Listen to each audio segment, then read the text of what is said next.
Hi, everybody. Great to be with you. This is Michael Millerman, millermanschool.com. And today we're going to be going over an article in Jacobin about Leo Strauss.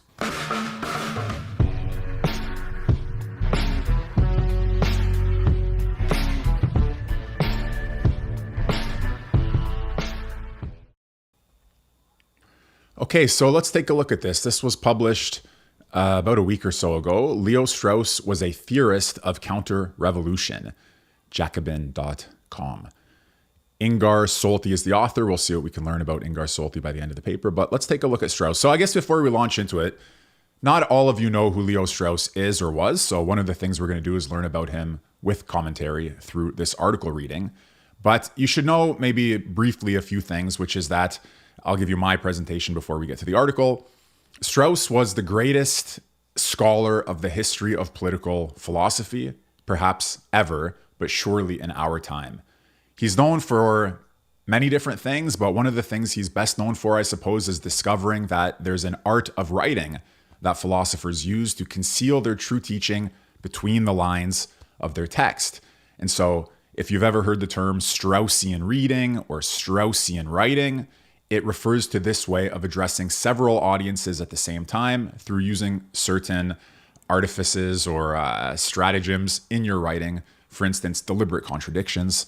That's one that Strauss has often written about, where, he says something on page 1, then he says something else on page 101. They're not the same thing. If you've been paying attention, you'll notice the contradiction. You'll be forced to think it through. But if you're one of those readers who can't connect an argument over 100 pages, then it won't concern you. You won't notice it. It's going to just bypass you.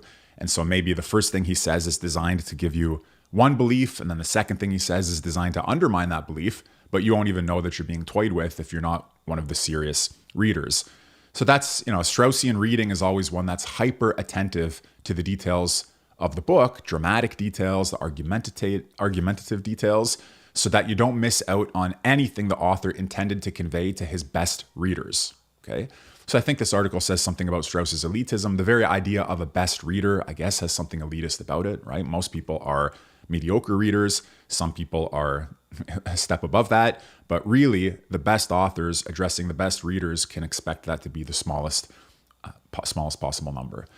So that's one thing about Strauss. He also recovered a sense of the classical tradition of political philosophy and political science. So he said so much of modern political science, in particular academic political science, to say nothing of sociology and these other disciplines, they're really constituted on certain beliefs that are fundamentally modern. And the people who propagate these beliefs, who teach them, who write about them, who just follow them, they're clueless when it comes to the classical alternatives. They may have an opinion about Plato. They've never read Plato. They may think they know something about Aristotle. He was a slave supporter and probably also, patriarchal, whatever else, okay? And maybe also, a superstitious. They have beliefs about the great Greek thinkers without having knowledge of them. Well, what kind of knowledge of them would Strauss expect you to have if you were a serious political philosopher or a serious political scientist? Only that knowledge that you can gain by reading them repeatedly and with the greatest possible care. Because then, for instance, I don't even have a copy of Plato's Laws handy to show you. You might say, oh, Plato and all the ancient Greeks, they all supported they were all homosexuals, and they all supported homosexuality at a broad social scale. No, that's not true. You read Plato's Laws, and there's a part of Plato's Laws where he explicitly says that the lawgiver, as much as possible, should not make concessions to homosexuality as a certain sexual preference. That's not that he hated and wanted to kill gays. It's that he had his thoughts about what's necessary for families as a crucial component of cities from the point of view of the legislator.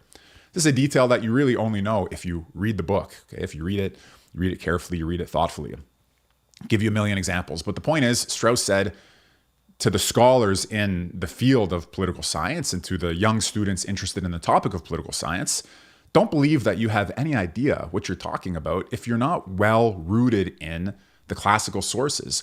And you have to be, because modernity was a deliberate break with the classical alternative. And so you can't even understand modernity on its own terms unless you understand what it was responding to. So Strauss, among other things, is well known, and Strauss's students are well known for the work that they did in recovering classical political philosophy and trying to provide us access to the thoughts of the great thinkers. Incidentally, my online school, millermanschool.com, if I had to summarize it, okay, there's more going on than what I'm about to say, but in effect, it's my attempt to continue teaching in the Straussian spirit to a new generation using new technologies, So you can listen to Strauss's lectures, but they're from the 1950s, 1960s, deep, thick German accent and very bad audio, and you can't see him. If he moves his hands around to make a point, you won't see it, and you might have a hard time following. So I, in effect, just try to take everything I've learned from Strauss over a long time and put it in my video courses for you so that you have access to Plato, Aristotle, classical and contemporary thinkers. Okay, so Strauss, he's extremely important. He also started a school of thought. There are Straussians. There are followers of his who tend to be right-leaning. They tend to be conservative. Some of them are defenders of liberal democracy. They're not radical right-wing Nietzscheans. They're not like some of the other people that we cover on this channel. So there are moderate Straussians who say what Leo Strauss truly taught was that we should preserve liberal democracy as the most sensible and sound moderate form of constitutional government, one that still preserves some recognition of and acknowledgement for the great discoveries of the classical world, but that puts them into a form that is practicable for us today. So they're like liberal democratic Straussians. And they gatekeep a little bit about the Straussians who are further to the right, the Straussians who are slightly more radical, slightly more Nietzschean, slightly more fascist leaning. Okay, that sometimes happens. So there are Straussians on either side of the divide when it comes to preserving liberal democracy. Okay, if you've ever heard of Bronze Age pervert or Constant Alamariu, let's call those Straussians who are on the other side of the liberal democratic divide. And then interestingly enough, Alamariu's dissertation supervisor, Stephen Smith, he's somebody, a Yale professor. I think you could find his lectures on political philosophy online for free, which you should do. Okay, Steve Smith at Yale. He's on like the I'm going to defend liberal democracy side of the Straussian heritage. So there are a bunch of different figures and schools and factions and movements, but Strauss himself, you should understand that he was a brilliant scholar of the history of political philosophy, the person from whom I personally have learned the most, Strauss and Heidegger, okay, my two great teachers. And whenever there's a book from the canon in some sense of political thought that you want to read, like you want to read some Plato or Aristotle, or you want to read some Nietzsche, even Hegel, for instance, it is always extremely helpful, in my view, to supplement that reading with one of Strauss's commentaries, either a course that he taught or a book that he wrote. So I have right in front of me, propping my laptop up, because it's got to be roughly at my eye level, Strauss's great book on Plato's Symposium.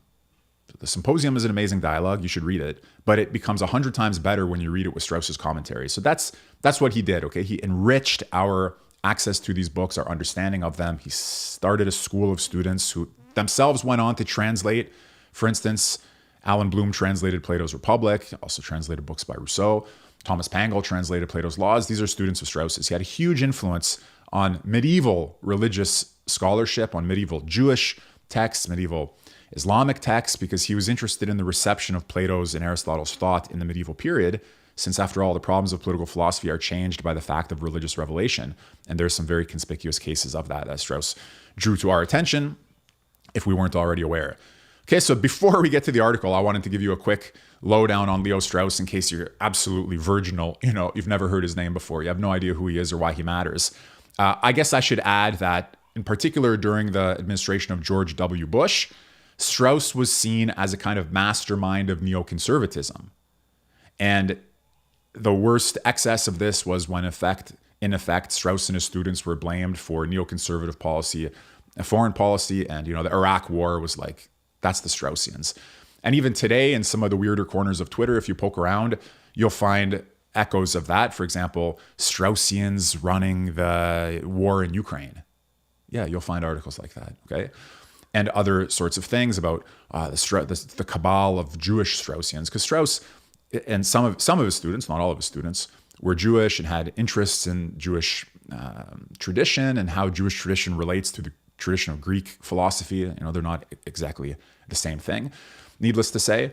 So George W. Bush administration, Straussian was like, oh, you're neoconservative, war in Iraq, And there's some of that that has carried over even until today.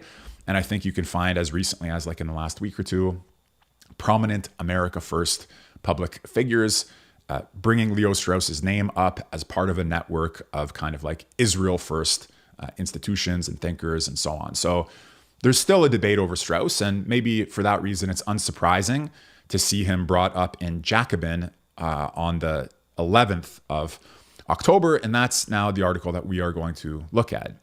So I haven't read this in advance. As is so often with our article live stream readings, I like to read it with you because it's just, we get, two birds with one stone. I get to read it, we get to read it together, and we get to discuss it kind of extemporaneously. So, born 125 years ago this year, political philosopher Leo Strauss became a patron saint of U.S. conservatism. Strauss was one of the sharpest enemies of equality, and his work is an education in the anti-democratic spirit of the right. Okay, now some of you who are here watching that's enough. That's like, stop. Okay, I'm already sold. Sharp critic of equality, and his work is an education in the anti-democratic spirit of the right. There you go. If that's enough of a sales pitch for you, go read Leo Strauss. I offer several courses on Strauss in the school, videos on him. My first book included a chapter on him. But now let's see, obviously from the point of view of Jacobin, that's a bad thing. From our point of view, it's a good thing. But let's take a closer look. It's said that the Chicago philosophy professor Leo Strauss liked to drop his smoking paraphernalia from the table to test whether his doctoral students would pick it up for him. If this doesn't cast him as the best person, a wider contempt for the masses shines through from his work itself. But Strauss was also one of the cleverest enemies of equality, freedom, and democracy. His critique of liberalism was razor sharp and earned him the respect of socialist opponents, Walter Benjamin and Gershom Scholem. Okay, let me just pause here quickly. I don't want to take for granted who you have heard of and who you haven't heard of. Okay, so Walter Benjamin, Gershom Scholem, worth looking up, especially if you have an interest in the mystical dimension of some of the things we discuss on this channel. Gershom Scholem was a scholar of Jewish mysticism.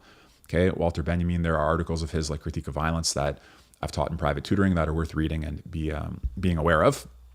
They're very different from Strauss, not only in the fact that they were socialists, but in many other respects. Their focus areas and how they write and what they think. But, that's the beautiful thing, is that we're talking about a community of thinkers here who could respect one another, even though they have different political, ideological, religious, and philosophical perspectives. Born 125 years ago in the small town of Kirchhain, sorry for pronunciation as always, near Marburg, Strauss was the son of an Orthodox Jewish merchant family.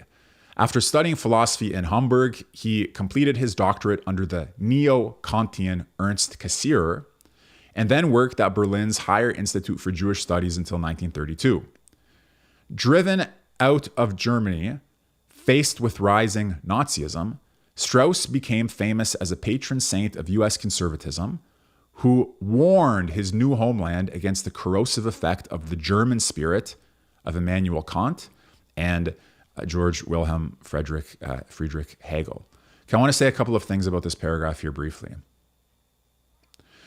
The first is, again, this is more so for those of you who don't really know these names, these figures, these connections. So these are all things that are going to be valuable for you to learn about, not just in order to understand, some random Jacobin article, but because it'll give you a deeper appreciation of many of the debates that you see in contemporary politics and in contemporary philosophy. So you should learn something about neo-Kantianism. Just get a quick sense of what it is. What was the return to Kant represented by this movement? What were they opposed to? Why did it matter for Strauss? And all of that. I won't go into all of the details in my commentary here, but like one of the things that you should know is just imagine the following picture, okay? German philosophy, 1920s, 1930s, and you have hugely serious, substantive, deep, and learned debates about the nature of thought, knowledge, science, understanding, morality, ethics. Okay, you've got the greatest philosophers of all, Kant, Hegel, these, active research programs in phenomenology and all of this, foundations of science, okay, happening in Germany.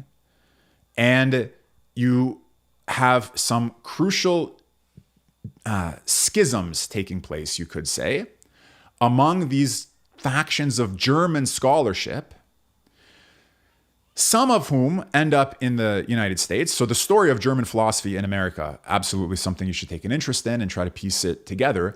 But now you have German emigres, sometimes Jewish, not always, German emigres in America who have seen the deep philosophical debates sort of at the center of philosophical learning in Germany, now addressing America, okay, America that was famously by Alexis de Tocqueville called, a non-philosophical people.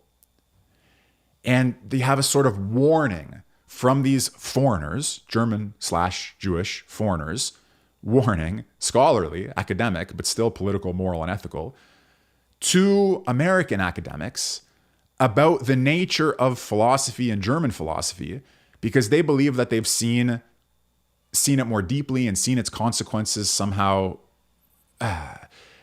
more in person than the Americans have. So it's an interesting case of a kind of philosophical warning with the geopolitical dimension addressed from a philosophical people, you could say, the Germans, who are, I think Goethe called them, right, the nation of poets and thinkers, poets and philosophers, to another people, the American people, who have a completely different national spirit. And this dynamic, the dynamic of German philosophy in America, if you look on my channel, I think I have a video called German Philosophy in America that goes over this in some more detail. It's also something I spoke with Michael Anton about. Michael Anton, great Machiavelli scholar and former national security advisor in the Trump administration, who you should be aware of as well. So Michael Anton and I had a conversation about this that you might like on the Claremont channel, just to give you places to look to, okay? If you're like intrigued and you want to connect the dots. If you don't, then forget it. Forget everything I said. So in this paragraph, you should know, like, we had Walter Benjamin and Gershom Scholem, names you might not have heard of. And now we have, Cassirer, who's that? Neo-Kantianism, what's that? Right? Berlin's Institute for Jewish Studies in 1932. Then the idea that you have these German Jewish scholars driven out with Nazism. They come to the United States and they have kind of advice for American academics about the nature of politics and philosophy. So back to the article. Strauss's thinking is closely linked to the so-called conservative revolution, which also included the legal scholar Carl Schmitt and the philosopher Martin Heidegger, with whom Strauss studied for a time in Marburg. Now I have to pause and comment here briefly. Okay, Carl Schmitt, hopefully you have heard of Concept of the Political, you should read. I recommend the expanded edition because it happens to include notes by Leo Strauss on the concept of the political, notes that Schmitt himself acknowledged as profoundly insightful. Okay, Schmitt himself said Strauss saw through him like an X-ray. So the author of the concept of the political, Carl Schmitt, acknowledged the insightfulness of Leo Strauss's commentary. And for many people who are trying to get into the world of right-wing anti-liberalism intellectually, I think that 1-2 punch of Schmitt's concept of the political and Strauss's notes on Schmitt's book, that's a great entry point. Okay, if you're completely new to this whole body of literature and you want to just try to take your first serious steps, that's not a bad place to start. And about Martin Heidegger, well, he's extremely important, the greatest philosopher of the 20th century, if not of all time. Heidegger has influenced people all across the political and theoretical spectrum. That's the thesis of my first book, beginning with Heidegger. You can find it for free online in the dissertation form, or go to heideggerbook.com to find the book version. Heidegger influenced everybody. Okay, every serious thinker. I've been reading Nick Land because he came up in the Bannon article. No, sorry, excuse me. He came up in one of the recent articles I read on this channel, Nick Land. I also know he's been discussed by Dugin and others, but I never read him. So I picked up Fanged Noumena, a collection of writings by Nick Land. And even there, you see Heidegger come up as early as chapter 2. So Heidegger is a reference point for everybody. Okay, whether they like him or whether they don't like him, everybody discusses him. Everybody has to understand him in some capacity. But, this article is saying Strauss, he's not just trying to understand Heidegger. He's like, in the world of the German conservative revolution, a world that includes Schmitt and Heidegger.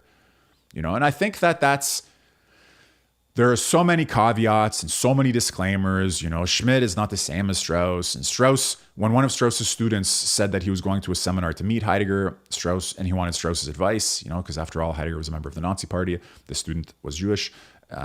Strauss says, go and listen to him speak, but don't shake his hand, etc. So there are a million little things we can say here, but it is accurate that you should consider Strauss, Schmitt, and Heidegger together, at least at times, under the rubric of right-wing anti-liberalism.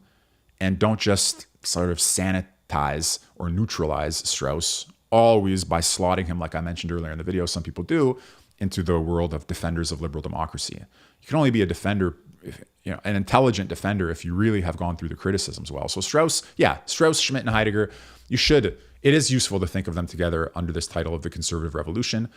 Dugin too, okay? Dugin writes a lot about the conservative revolution. That's why I always thought it was interesting to bring Dugin and Strauss together, even though my sanitizing, neutralizing professors didn't always agree.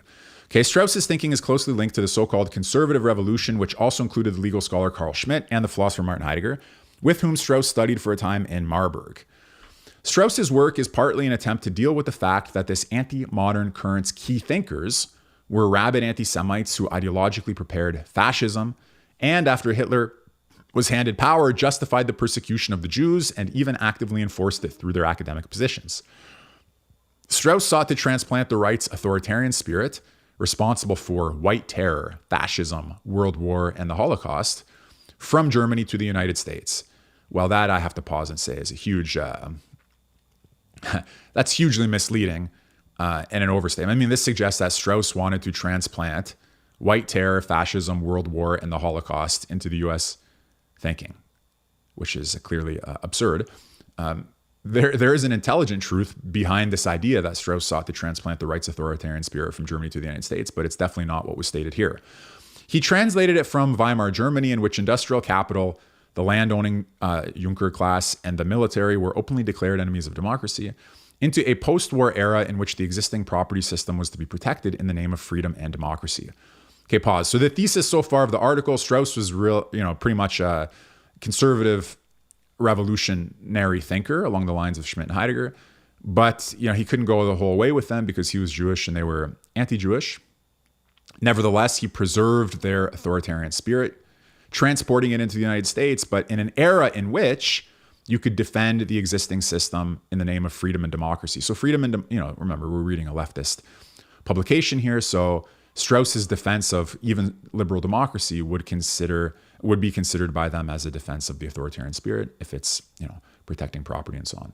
But let's go on, okay? So Strauss understood his thought as quote-unquote political philosophy, the article continues. Heinrich Meyer, editor of his complete works in German, sees its revival after its apparent end as Strauss's life's achievement. Okay, I definitely will be saying something about this paragraph, but let's read it first. The attribute political makes it a subdivision of philosophy. It is, Strauss wrote in this piece, What is Political Philosophy, in 1955. Strauss wrote the following: it is a treatment which both gets to the roots and is comprehensive. The quest for knowledge of God, the world, and man, or rather the quest for the knowledge of the natures of all things. Okay, I got to stop here for a minute because there are important things here to mention. Number one, you should know this name, Heinrich Meyer, because Heinrich Meyer has several very nice books, not only on Strauss, but also on Strauss' relationship to Carl Schmitt. Okay, so the book by Meyer that I personally like on this topic, it's short, which is good because not everybody has the time or the patience for a long book. And it has several very important appendices. The book by Heinrich Meyer that I recommend in this connection is called Leo Strauss and the Theologico-Political Problem. Okay, a very good and important book that compares and contrasts Strauss and Schmitt, and that, to repeat, has several appendices that you must know and read and that I teach in my Intro to Leo Strauss course. Number two, this phrase, political philosophy, okay, you see he puts it in quotation marks, right? Strauss understood his thought as quote-unquote political philosophy. It is extremely important to understand, and it's not going to be obvious at first. It's not something you're going to understand right away. This takes effort to unravel. And that is how crucial this is for Strauss. It's like a mantra. It's like a magic word. It's like abracadabra. No, it's more than that, and it's more important than that. When you understand political philosophy, somehow you understand all of Strauss's concerns from before Plato to after Heidegger. So it's a kind of code word, which means it's not self-evident if you don't have the tools to decode it. But one of the great things about reading Strauss, and I go into this again in my course, but I'm just giving hints to those of you who need them. When you decode the meaning of political philosophy and you see that Strauss was the person who kind of spoke this phrase, this mantra, this magic word, as a spell, spoke it into existence, because people talk about political theory, political science, political thought, they speak of all kinds of things.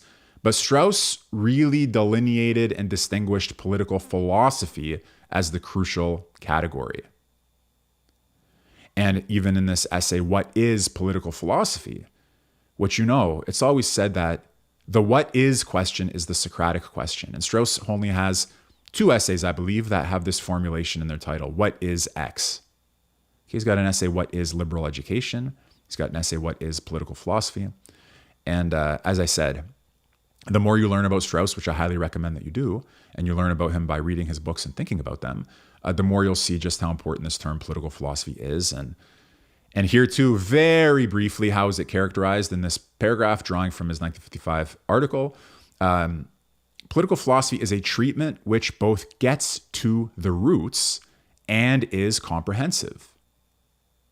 So think about that. It's comprehensive, covers everything, and it gets to the roots. It's fundamental. It's grounded. It's the quest for knowledge of what? Of God, the world, and man, or rather the quest for knowledge of the natures of all things. So if that speaks to you, if that appeals to you, if that intrigues you, you should get that book, What is Political Philosophy? Read the essay, What is Political Philosophy? Chapter 1 of that book. Or as I say, I cover that in my Intro to Leo Strauss course too. Back to the article. The starting point of political philosophy is the realization that all political action aims at either preservation or change. The need to preserve something stems from the wish to prevent a change to the worse, while the desire to change something stems from the wish to bring about something better. Okay, the more you think about that, guys, if you read that and you apply it, you'll understand it as being a statement of a basic truth, right? Democrats want to prevent a change in political leadership because they think that the Republicans are going to be worse. The Republicans want to change the political leadership because they want to bring about something better. All political action aims at either preservation or change. However, this also means that all political action is then guided by some thought of better and worse, and is based on the idea of the good life or the good society, right? Think about it. Democrats believe it's going to be better if they rule. Republicans are going to believe it's better if they rule. Someone might think it's better to preserve the situation. Someone might think it's better to change it. But the meaning of better is against the standard of the good.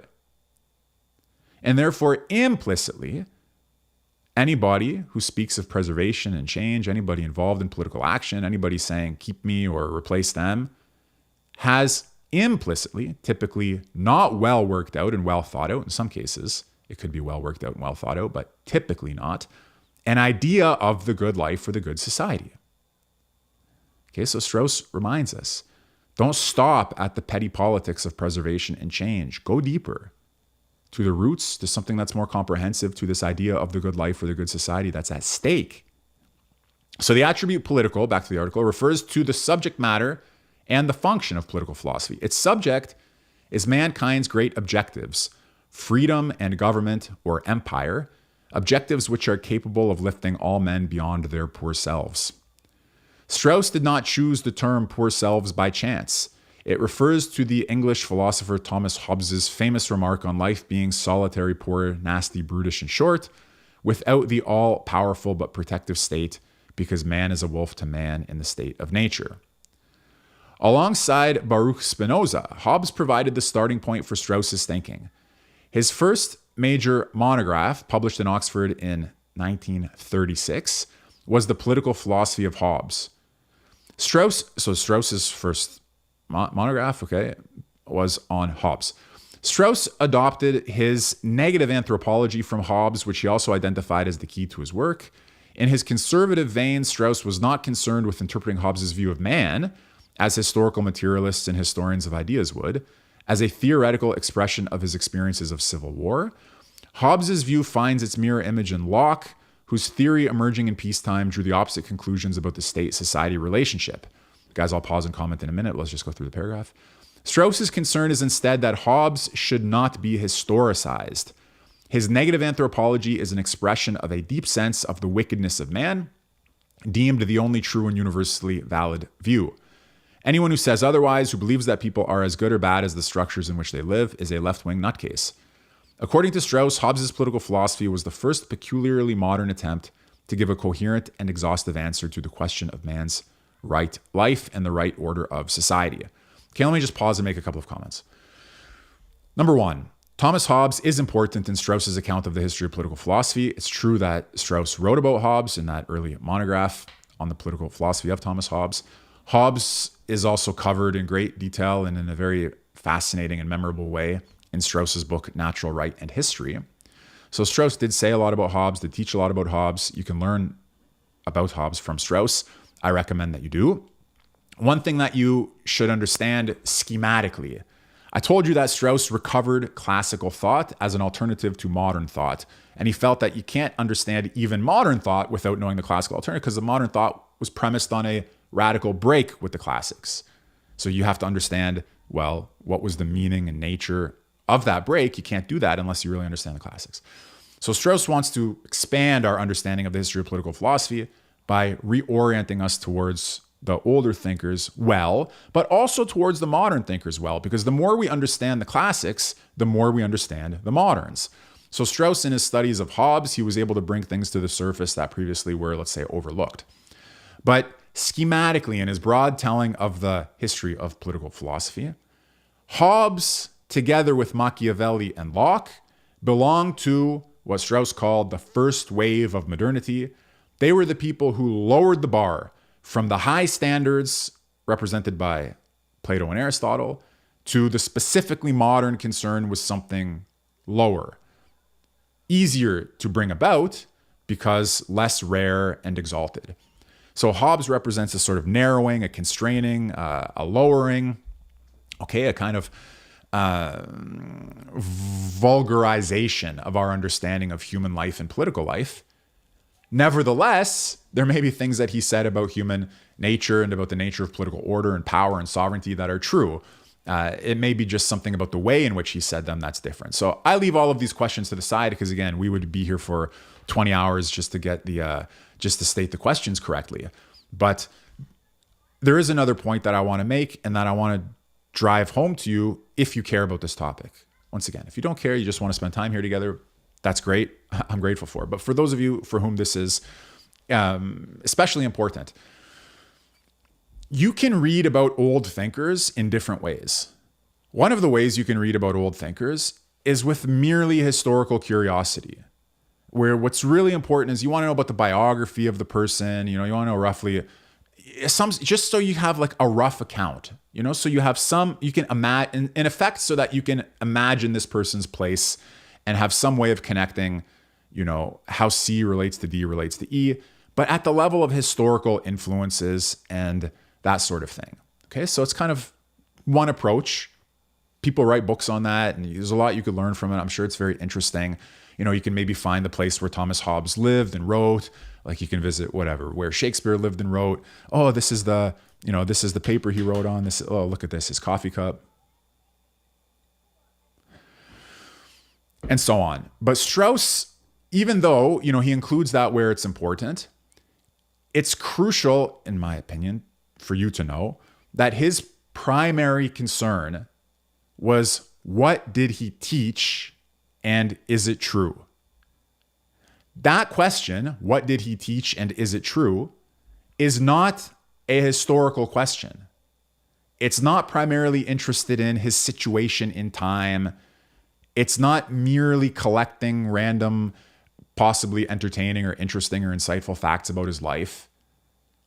It's assessing the question, what did he teach and is it true? And this shift from the sort of historian's concern to the philosopher's concern, or to the, let's say, scientific concern with the truth of the matter, is for Strauss extremely important. And you can think about it turning to Plato, not just in order to have a culturally significant historical artifact that enriches our sort of mental museum of the great thinkers of the past, or you can put like a Boy Scouts patch that, here you read Plato and there you read that, and you're culturally familiar with the Greeks and then with the Romans and then with this and then with that.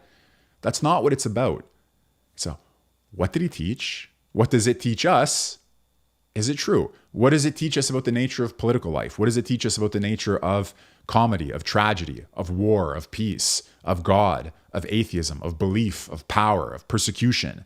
What does it teach us, and is it true? So that, if you're going to slot, the significance of Leo Strauss somewhere in your map of the world and of these thinkers, you have to know that. That's extremely, extremely important.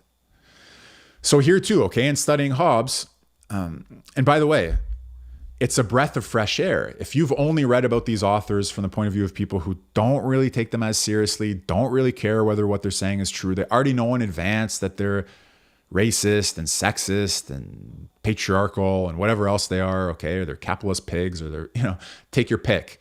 If you compare the study of a great thinker, on one hand, from the people who are like just cultural historians, or from the people who are, polemicists, and then you have Strauss, who actually brings them to life as thinkers and insightful thinkers. And if you yourself are somebody who appreciates that, it's really a beautiful thing, okay? It's a special moment. You have a little intellectual orgasm, okay? The first time it happens, and then the second time it happens, and then every time it happens. All right, so Strauss, back to the article. Strauss sees Hobbes's turn to the rationalist, methodological, individualist, ultimately liberal method as the virus that pulled the rug out from under his actual intention, the justification of the authoritarian state, an objective Strauss shared. So according to this article, again, written from a leftist perspective, Strauss shared the intention of justifying an authoritarian state. I don't think that's true, okay, but that's okay. We see how leftists read Strauss. That Strauss shared the same intention as Hobbes, except that Hobbes did it through rationalist, methodological, individualist, liberal methods, undermining, therefore, his own intention. By the way, there's a good book by Schmidt on Hobbes that makes that point. This turn, Strauss maintains, also explains why Hobbes argues so systematically and yet contradicts himself in many of his statements. Strauss writes that the mathematical method and materialist metaphysics, each in its own way, contributed to disguise the original motivation nexus and thus to undermine Hobbes's political philosophy. The critique of Hobbes put forward by the Jewish exile Strauss much resembles the one developed simultaneously by the anti-Semitic Catholic Carl Schmitt, who, as the crown jurist of the Third Reich, had just justified the Nuremberg race laws. A year after Strauss, Schmitt argued in The Leviathan in the State Theory of Thomas Hobbes, that's the book I just referred to in passing a moment ago, that the failure of the Hobbesian justification of the absolutist state was owed to his distinction between inner faith and public confession, to the politico-theological statement that Jesus is the Christ. According to Schmitt, this was the work of a diabolical Jewish power that had decomposed the Leviathan as a powerful mythical symbol and made it possible for society, with its classes embroiled in civil war, to turn the state into a mechanism for its particular interests and thus destroy it. Again, I just paused to say, packed into a paragraph like this, I haven't scrolled forward, I don't know what comes next, but packed into a paragraph like this are some deep thoughts, okay? Schmitt on Hobbes's Leviathan, suggesting that the justification of the absolutist state was undermined because of a distinction between inner faith and confession, traced to the politico-theological statement that Jesus is the Christ, and that this split between inner faith and public confession opened the door to the destruction or decomposition of the Leviathan as a powerful mythical symbol. Okay, there are a lot of thoughts there, a lot of deep thoughts there, and that's why I always like reading these articles with you and pushing you, those of you who want to do this, to study these books, study these authors, study these thinkers. Yes, I have the self-interest that I teach some of them in my school, but no, that's not my primary purpose in telling you about it. Okay, on with the article. Against modernity. Strauss, like Schmitt, was a theorist of the counter-revolution. They both embodied a search for a post-liberal order, as Ted McAllister put it in his book Revolt Against Modernity, a comparison of Strauss and Vogelin. But if Schmitt's political theology was the conservative movement of thought that revolved around God and the creed as a means of transcendental legitimization of power, political philosophy, quote unquote, was Strauss's means of a choice in the modern secularized post-war society. Okay, let me just point something out to you again. We saw Heinrich Meyer. I told you Heinrich Meyer's book on the theological, Leo Strauss and the theological political problem. So you're seeing echoes of that here because you have a contrast between Strauss and Schmitt, Contrast and a comparison. What's the comparison? They're both theorists of counter-revolution. They're both searching for a post-liberal order from the right, okay, not from the left. What's the difference? Schmitt was a political theologian. Strauss was a political philosopher. That means we have to understand the difference between political theology and political philosophy. Now, political theology is a term that's associated with Schmitt, who wrote on that topic and wrote under that banner. And now political philosophy, for some of you, should be a name associated with Strauss, who writes under that banner. And to repeat, that Meyer book on the theological political problem is a nice short statement of the difference between political theology and political philosophy, between Strauss and Schmitt. And so I want to once again recommend it to you. Strauss wished for a world in which people would once again find a natural place in a natural order, assigned to them by their rulers and their philosopher king advisors. That's not quite true, but okay. He pined for the days when the gulf separating the wise and the vulgar was a basic fact of human nature. The workers, the women, the blacks, the homosexuals, and God forbid the transsexuals are a thorn in Strauss's side. They all want something, and that is troubling, even intolerable. This reminds me, I'll just go off the article here for a second. This reminds me, you guys ever heard of Cornel West? He's currently a presidential candidate. Cornel West has he's written several books and he teaches, and he's got video courses and things like that. But one of the only books of his that I've read is on American pragmatism. Okay, a nice book. I reviewed it on my Substack. A nice book on American pragmatism. And at one point, Cornel West is talking about Alan Bloom. Alan Bloom, who was a student of Leo Strauss's. Alan Bloom, who wrote Closing of the American Mind, a book that introduced a lot of people to political philosophy for the first time. Okay, you should take a look at that if you have never read it before, Alan Bloom's Closing of the American Mind. And when Cornel West is talking about Bloom, he in effect makes this sort of point that, look, Bloom's Straussian political philosophy is, it's a way of understanding the world and a way of configuring the world that leaves the workers, the women, the blacks, the homosexuals, and God forbid the transsexuals off to the side. Whereas true, prophetic American pragmatism, which Cornel West himself espouses and preaches, should be, for the women, the workers, the blacks, the homosexuals, and the transsexuals. It should not be for the Straussians. It should not be for the Bloomians. Although I will say Cornel West once said in one of his lectures, quote, I love Leo Strauss because he loves the life of the mind. So we got to be fair to Cornel West too. All right, well, that's about this, okay? So for Jacobin, Strauss is a problem if he leaves the workers, the women's, the blacks, the homosexuals, and God forbid the transsexuals off to the side. Strauss, for some of you, that's going to be a virtue. For others of you, it will be a vice.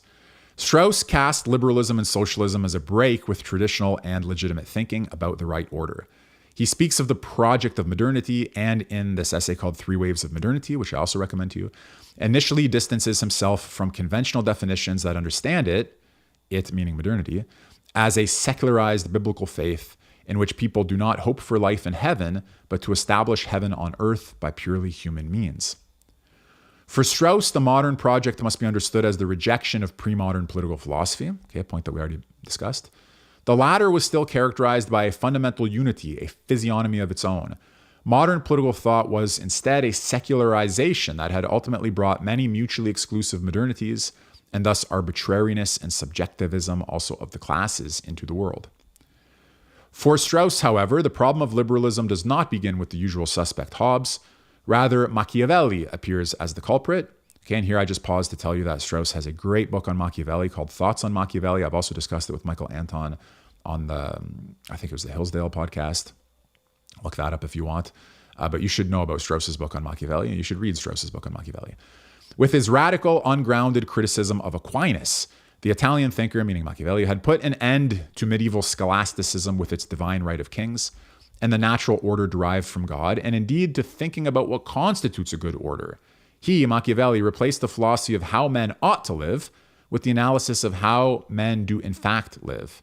He replaced the quest for the best political order with a technical problem of how to take power and hold it. Here again, Strauss docks onto Schmitt and his view of the historical neutralization and depoliticization of the state, which had been transformed into a mechanism by the classes, the liberal bourgeoisie and the socialist working class. Machiavelli stands for the rejection of natural right, which had until then justified natural inequality and inequity in favor of a politics of immorality. Hobbes then introduced individual right, which people suddenly asserted against the state. This in turn opened the door for Locke's liberalism and for socialism as the historic counter-movement to the impositions of liberal capitalism. Guys, so again, we said there's the classics and the moderns, the ancients and the moderns. Modernity represents a break with the ancients. The first great dissenter, the first great breaker, the first great founder of a new way of interpreting the world is Machiavelli. And Machiavelli, Hobbes, and Locke form a certain kind of triumvirate, or a trio, as Strauss analyzes often together. In the essay under discussion, The Three Waves of Modernity, Machiavelli, Hobbes, and Locke are the first wave of modernity. Okay, so that's just what we summarized here. The Rousseau-Kant-Hegel line then finally subjected natural right to history and thus to class struggle. That's sort of the second wave of modernity in Strauss's account. It forms, as McAllister puts it, the source for the second modern form of government, communism.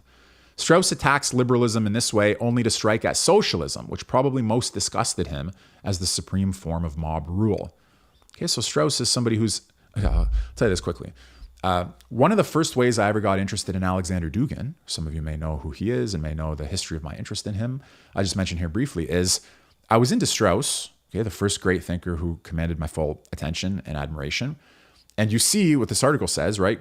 Strauss was critical of liberalism and critical of socialism.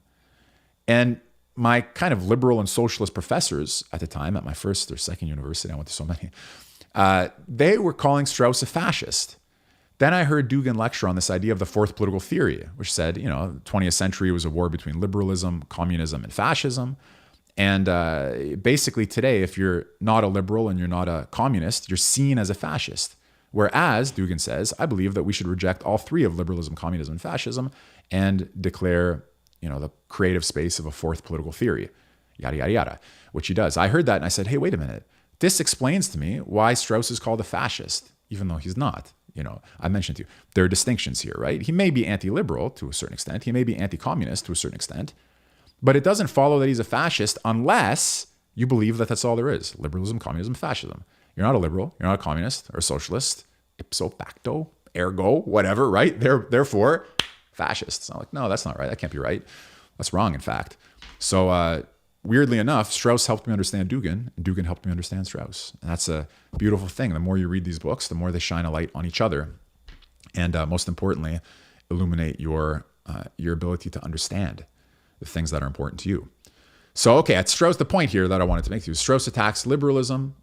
He also defends it, but to the extent to which he's critical of the first wave of modernity and to the extent to which the first wave of modernity underlies modern liberalism, you could say Strauss is critical of liberalism and of socialism. So obviously Jacobin's not going to like that. Strauss's strategic quote-unquote political philosophy thus began with a conservative cultural criticism. He notes a decline in thought and refers positively to Spengler's The Decline of the West. Strauss's revolt against modernity is literally reaction and renaissance. Guys, I just want to pause. Spengler, you'll notice he makes a strange appearance in Peter Thiel's famous essay on the Straussian moment too. So all of these, the more you learn about these things, the more you can follow these connections. Strauss's revolt against modernity is literally reaction and renaissance. He seeks to turn back the wheel of history on liberalism, seeking cues in antiquity and the Middle Ages, where he rediscovers the old political philosophy now in a state of decay. It and political science had once been identical in the sense of an all-embracing study of human affairs. Today we find it cut into pieces, which behave as if they were parts of a worm. Okay, think about that. Political philosophy, which used to be an all-embracing study of human affairs, is today like a chopped-up worm. Boy. Okay, according to Strauss, the intellectual decline is owed to the modern age and its political situation, which is entirely unprecedented. This latter, he asserts, called for an unprecedented political science, which came as the result of a judicious mating of dialectical materialism and psychoanalysis to be consummated on a bed supplied by logical positivism. Oh, Strauss is great, guys. You should read Strauss, okay? All of these quotations remind me of the books in which they were written, and I have to just recommend them to you wholeheartedly. Critique of liberalism. Strauss begins his justification of a new elitist anti-liberal tradition by attacking established science. The majority of the great political philosophers, he writes, were not university professors. Today's professors, politicians, and state bureaucrats are characterized by profane political thought, whereas the political philosopher is interested in or attached to the truth. Strauss comes to the rescue of the search for truth before it is extinguished. What impressionable young student would not want to help him? Strauss opposed both positivism and historicism. Positivism, founded by Karl Popper, was directed against historicism because, not least as the historical school in economics, it prevented us from arriving at dehistoricized, abstract mathematical formula sciences, which in their orientation toward the natural sciences and repeatable experiments, with always the same results, could alone lay claim to strict scientific status. Historicism and historical materialism objected that society and its economic basis are rooted in free decisions in given but changeable structures. This means that the naturalization of social science with its abstract assumptions that ignore reality, like homo economicus, rational choice, transparent markets, market equilibrium, etc., can only lead to folly. Strauss believed that positivism inevitably leads to relativism, because modern Western man no longer knows what he wants, no longer believes that he can know what is good and bad, what is right and wrong. Weberian historicism, Max Weber, in turn drowns political philosophy in what is at worst a value-neutral description of the history of ideas. Both had destroyed political philosophy. The absolute knowledge of the why had been replaced by the relative knowledge of the how, because only historically changeable particular perspectives could be seen. To Strauss, Popper's positivism even necessarily transforms itself into the historicism he fought against. Let me summarize that for you, just paraphrase it, and simplify it. Two great enemies of political philosophy, positivism and historicism. Positivism because it separates facts and values and says you can really only have scientific knowledge of facts. The question of the right way of life, the best order of society and all of that, that's a value question. There's really no knowledge of that, just opinions about it. But really, the scientific action is taking place in the world of mathematical, logically formalizable, positive, repeatable, experimental science. And all those other questions that you believed were scientific, because you believed they belong to political science, the question of the good, right, wrong, just, unjust, and so on. Those are pseudo questions, and grow up. Don't waste your time with them. Unless you want to be dealing with pseudoscience, like you want to be alchemy, astrology, or something like that. If you want to do the real deal, go to the real sciences. The rest of it is bogus. That's positivism in a nutshell. Which you see, how could you ever study an old thinker with the intention of learning from him if you realize that, positivistic science has outgrown, progressed beyond, and refuted the naive, mythical superstitions of the past. So that's that. And then historicism basically says, again, in a nutshell, roughly just restating what we read, that, look, it's really, there's no such thing as a trans-historical standard of right and wrong, good, bad, just, unjust, best society, best social order, best regime, no such thing. There's let's study the forces of production and the social relations, and then, we'll see relative to our historical time and place, this is what we need to do. And, it replaces basically the absolutism of insight into the correct order of things with a certain sort of relativism. So both of those are opposed to the idea of the best political order, simply speaking. For Strauss, positivism and historicism are an expression of the relativistic rootlessness and of relativistic rootlessness and aimlessness. Back to the article. For example, it is not possible to obtain knowledge of group politics, which deserves to be called scientific, if one does not reflect on what genus of political order is presupposed by the specific group politics which one is studying. These are important points. I just feel like stopping to comment on all of them. Let me just do it once, okay? I'm not going to do this right at the paper because I know it's cumbersome, but in effect, what Strauss is saying here is, look, there are certain categories of political analysis that you, my fellow academic political scientists, he would say, and sociologists use when analyzing political life. But what you don't do is understand the relativity of those categories, not to their time and place necessarily, but to the regime type. So for example, if you live in a democratic regime, you're going to have certain terms of analysis that are democratic, that you wouldn't have if you lived in a monarchy or in a tyranny, in an aristocracy, or in some other form of government. But democratic political scientists have taken the democratic terms of analysis and absolutized them. And in doing so, they've completely blinded themselves to anything else that is not already part of the democratic regime. In other words, they can't even get to the level of the analysis of regimes because they're suffocated by or blinded by or completely constrained by their democratic allegiances. You have to be nimble enough intellectually to transcend your narrow allegiances if you want the comprehensive study offered to you by political philosophy. But these partisan regime hacks don't do that. And in constraining the nature of political science to basically this certain form of democratic propaganda, they're at risk of destroying something beautiful and exalted, political philosophy as an intellectual undertaking. And so Strauss is the great savior, in some sense, of that possibility, of that project. The old political science, back to the article, still assumed the existence of a common good that could be rationally fathomed and that in its fullness is the good society. The new political science, which is based on the rational individual making rational market decisions, who is by nature the sole judge of what is to his interest, claims its own exclusive scientific status and declares all other theory to be ideology, is as impossible as every other consistent manifestation of the break with common sense. In other words, this kind of regime partisanship, you can never fully snuff out the possibility of political philosophy because you can never really fully make a total break with common sense. By the way, Strauss may have been even over-optimistic about that. He always used to cite, or anyway, maybe he only cited it once, but for me it was so memorable that it now comes to mind all the time. This idea that you can chase nature out the door with a pitchfork and nevertheless it returns. So any artificial, technical, conventional assault on nature will backfire because you can chase nature out the door with a pitchfork, nevertheless it returns, sometimes with a vengeance.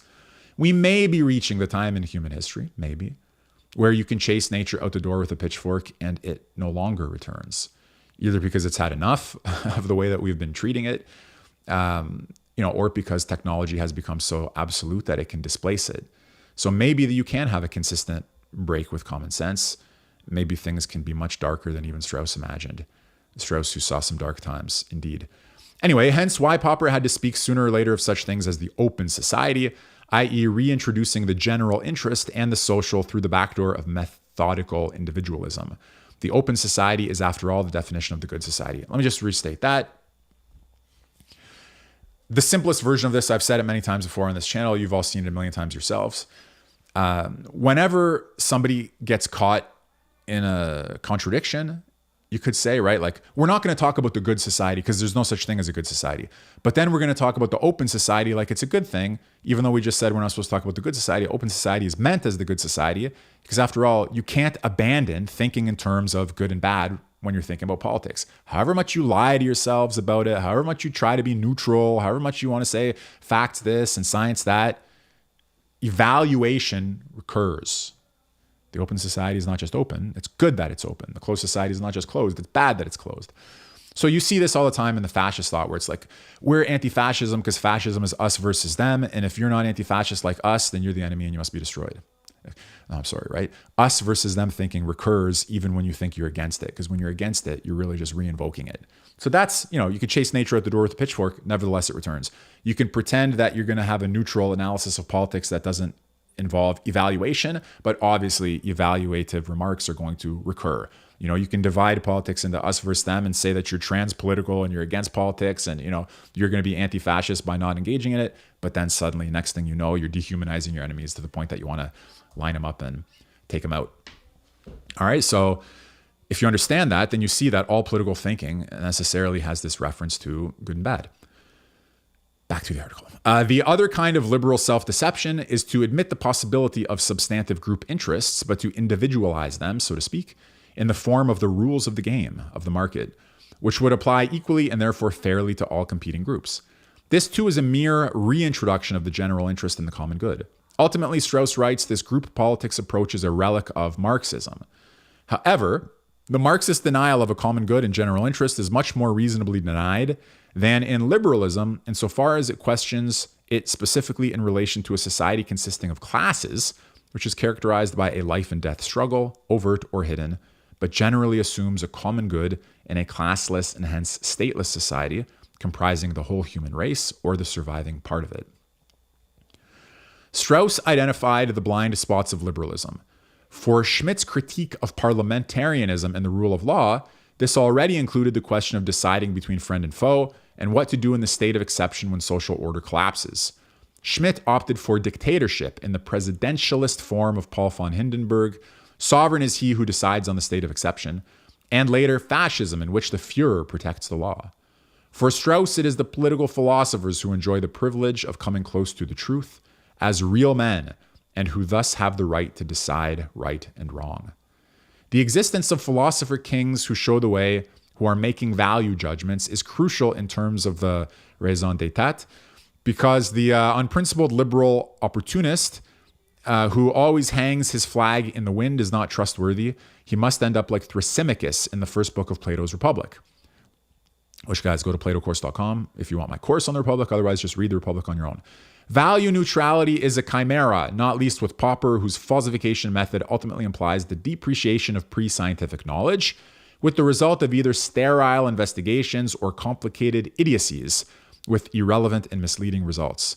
Things which every 10-year-old child of normal intelligence knows are regarded by Popper as being in need of scientific proof, which is not only not necessary, but not even possible. Here you can think about the whole, this is me now commenting, if you're not watching, okay, I stopped the article for a minute to address you.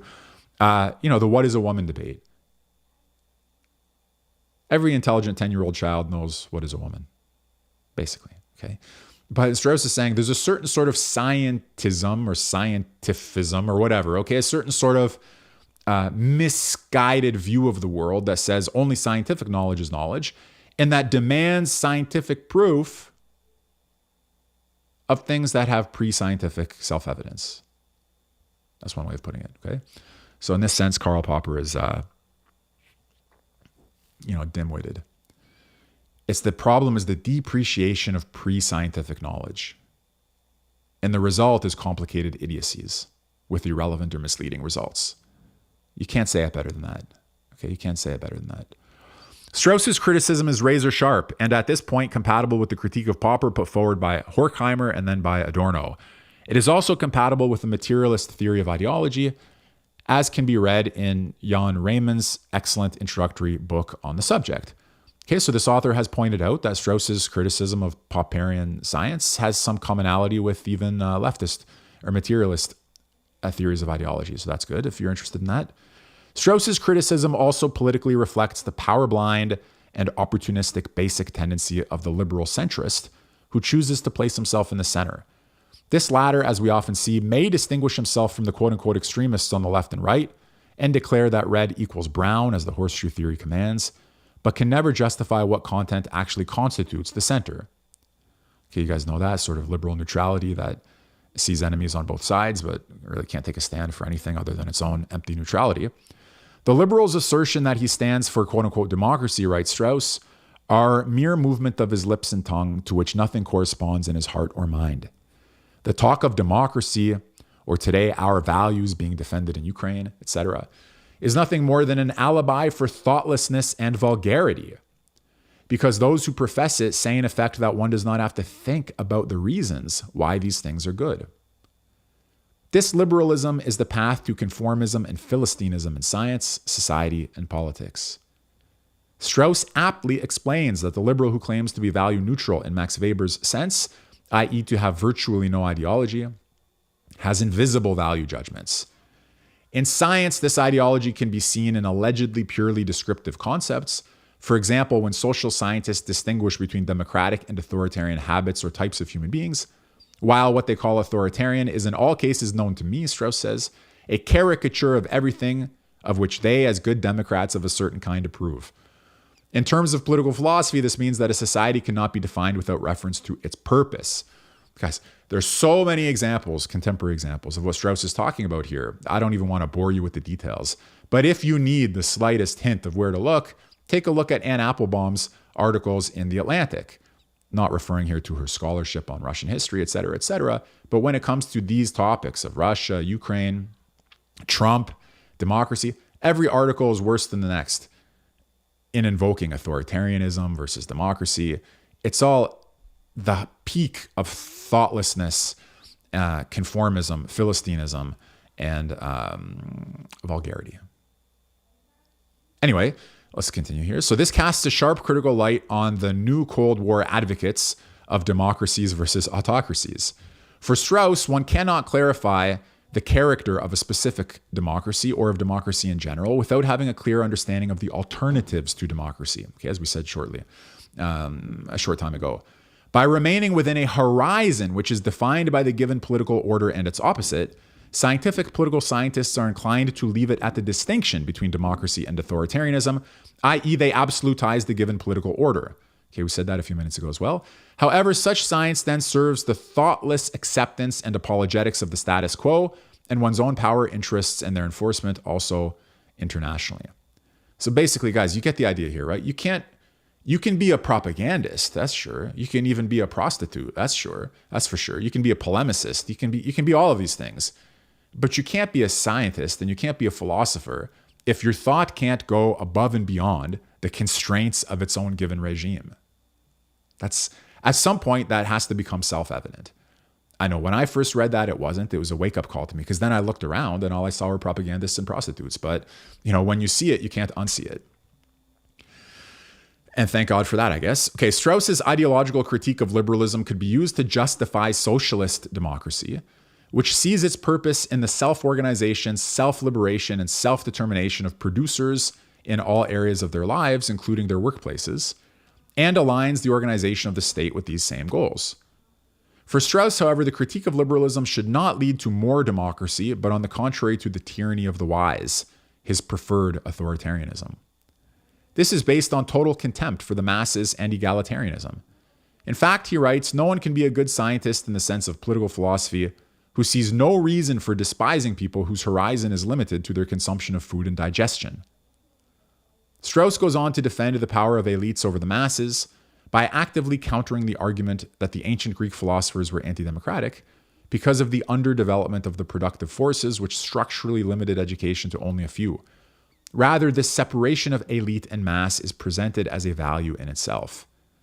Okay, so a socialist could learn from Strauss something about the critique of liberalism, but they'd have to be on opposite ends of Strauss with respect to this elitism and opposition to the masses, or contempt for egalitarianism. In On Tyranny, hey, finally, a book that I can show you because I happen to have it right here. Dun-da-da-da. Okay, read that beauty. On Tyranny. In On Tyranny, from 1948, Xenophon is Strauss's key witness for the value judgment that beneficent tyranny, or the rule of a tyrant who listens to the counsels of the wise, is, as a matter of principle, preferable to the rule of laws, i.e. a constitutional state, or to the rule of elected magistrates as such. 2 years later, in Natural Right and History, Strauss argued that there's no common good even in the truth that the philosopher kings strive for. The commonwealth is always either a democracy or an oligarchy or a monarchy and so on. Every form of rule and its laws are those of a section. Even democracy, which claims to be the rule of all, is at best the rule of the majority of all adults. But the majority is the poor, and the poor are a section, however numerous, which has an interest distinct from the interests of the other sections. Strauss denies that the seemingly particular interests of the poor, of the workers, a wage to live on, affordable housing, a life that is also self-determined in the sphere of work and production, etc., in short, in human dignity, are the only ones that can be universalized. He draws the opposite conclusion. If domination is always arbitrary anyway and is based on violence of the majority over the minority, of a minority over the majority, then no principle of truth or what is right, no common good applies here either. There's only quote-unquote conventionalism. Precisely because there is no natural determination, not even language, citizenship, etc., where the boundary between inside and outside, friend and foe, runs, any rule is baseless enforcement of the common interests of a group. Power in the state is not the result of any notion of justice, but of a gang of robbers understood as a multitude of human beings who have banded together in order to take care of their common interest over other human beings, foreigners, and slaves. With this realistic description of bourgeois rule, the article continues, Strauss undermines the idea of natural innate rights, from which imminently derived legitimate rule and Rousseauian popular sovereignty arise. He advocates a nihilism of rights in which conventionally exercised power is legitimate in itself. Here, I'm not stopping to comment on everything, even though I don't really agree with this interpretation, but that's okay. For Strauss, the critique of Machiavelli and the simultaneous implementation and affirmation of the Machiavellian exercise of power, unrestricted by laws and moral restraints, go hand in hand. He advocates a Nietzschean will to power that determines what is true and virtuous. The rule of law, which restricts the arbitrary exercise of power, is replaced by sovereign power whose legitimacy is derived from itself because there's no longer any external abstract justification for it. So here, once again, I have to just say, I don't think this is correct interpretation of Strauss's positive prescriptions on these matters, but you can see how a leftist might be concerned that they are. The best regime in the sense of classical political philosophy is not that which appears most desirable, but that which is feasible or possible on earth, because it corresponds to human nature, yes, that's important, which, according to Strauss's negative anthropology, is characterized by an inherent striving for dominance. Insofar as it does not build castles in the sky and requires no miraculous or non-miraculous change in human nature, no abolition or eradication of evil and imperfection for its realization, the inevitable predatory rule is just. In essence, Strauss is echoing classical 19th century conservative thought, which argued that alternative societal designs of deficient sinners would outrage God and his inner worldly ordering work. Okay, I think that's the weakest paragraph in terms of being the least accurate, I would say, in my mind anyway. But we're not going to litigate the whole significance of Strauss's positive prescriptions here. Let's just continue for a minute. Strauss's problem is that not only do opportunists and technocrats quickly lose the trust of the masses in a system of universal suffrage, as we see today, but they are also not so keen on being ruled by tyrants allied to philosopher kings who show only contempt for their slave morality. The citizen king may be hailed by his subjects, the cynicism king not so much. Strauss himself acknowledges the unnatural character of slavery. It goes against any man's grain to be made a slave or treated as a slave. Strauss was well aware that he was advancing these thoughts in the United States of the 1950s. Like all right-wingers, he hated the social democratization brought about by the New Deal, but also understood its mass appeal. Consequently, his thinking revolved around the question of how the masses can be controlled in a mass democracy. Okay, so let's just pause for a second, take stock of where we are. I do want to see how much is left in the article too. I stopped to talk so much that I've kind of been slow getting through it. So what are we looking at? We're looking at this article called Leo Strauss Was a Theorist of Counter-Revolution, published at jacobin.com. The link is in the description of the video, I believe. And I'm enjoying talking to you about this topic because of how important Strauss is to me and my work, my interest in the history of political philosophy. I love to take this opportunity to recommend Strauss to you very highly. And those leftists who watch this channel, I know there are some of you, you may find it interesting that even this author at Jacobin, despite Strauss's apparent elite authoritarianism, can recommend Strauss for his critique of liberalism and scientism and so on. So there's something here for, hopefully something here for everybody. So let me just take 1 minute for my coffee, and I'll ask you to like, share, subscribe, comment. Definitely if there are points that you want to argue about in the comments, you should. All that kind of activity helps the channel grow. The more it grows, the more incentivized I am and happy I am to do article readings like this together with you. All right, let's continue. Strauss's thought runs in parallel to the anti-democratic ideas of the economic right. Friedman, Hayek, Rothbard, etc. But while the market radicals saw in the Keynesian welfare state the most repugnant form of mob rule and assumed that people would never vote for its dismantling and the unleashing of market forces, hence why a temporary dictatorship might be necessary, Strauss's realist thinking focused on how the political right could turn the slaves into good sheep of the authoritarian Machtstaat, executing its power. Okay, these are now overly polemical statements in my opinion. I do want to say one thing here, that Strauss's thought in relationship to the economic right, it's interesting because you can look up, I think if you go to, you can look up, like Rothbard wrote about Strauss, Friedman and Hayek perhaps wrote about Strauss, but their emphasis is very different, because Strauss rarely wrote about economics. He did not think that economics was the most important discipline for political science. So the similarities and differences even between Strauss and the economic right are worth considering, trying to understand. If rule is always that of a gang of robbers that wants to oppress and exploit other parts of society and foreign countries, how can this rule nevertheless be legitimized and stabilized? How can people be dominated without them realizing it or rebelling against it? How do the anti-egalitarian philosopher kings prevent the working masses from condemning the enemies of democracy? Because we only know the Athenian democracy and its deep quality from their perspective, to death or driving them to exile. So in other words, the article is saying Strauss was worried, how do philosopher kings prevent themselves against either popular uprising or exile or some other sort of punishment from below? Strauss reminds us that being a tyrant, being called a tyrant and not a king, means having been unable to transform tyranny into kingship, understood as rule over willing subjects. The best tyranny is that able to appear as legitimate kingship, even if it is essentially rule without laws, based solely with the will of the ruler. This then is tyranny at its best. Thank you. But how can this be achieved? Strauss proposes with Simonides, so this author is now commenting on Strauss's On Tyranny. Okay, this issue here about the relationship between tyranny to kingship, that a tyranny that wasn't able to transform itself into a legitimate kingship has these additional problems. This character Simonides, all of that is referring to Strauss's book On Tyranny, okay, which is a commentary first and foremost on a dialogue by Xenophon in which Simonides is a character. All right, so just so you don't get lost.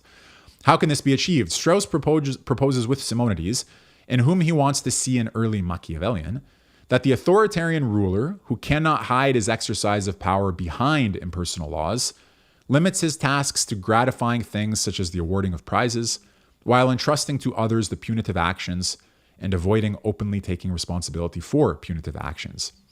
The handing out of gifts, awards, permission to enrich oneself, etc., serves, one inevitably thinks of Putin's deal with the Russian oligarchs, the purpose of keeping the subjects busy with their private concerns rather than with public affairs. Above all, however, Strauss seeks to make use of the Enlightenment for the tyranny of the wise, which in its dialectic as mastery over nature can be an exit from self-imposed immaturity, as Kant had it, while optimizing domination with the help of psychological insights into mass consciousness. Strauss's focus is on propaganda. As much as Strauss is disturbed by the inwardness and individualization that went hand in hand with the 20th century psychologization of society, he recognizes the means of population control that lie dormant in psychoanalysis. So you guys see, as I'm reading the article, you get the general issue here. On one hand, you want the absolute rule of the wise. That's the theoretically best form of government, the absolute rule of the wise.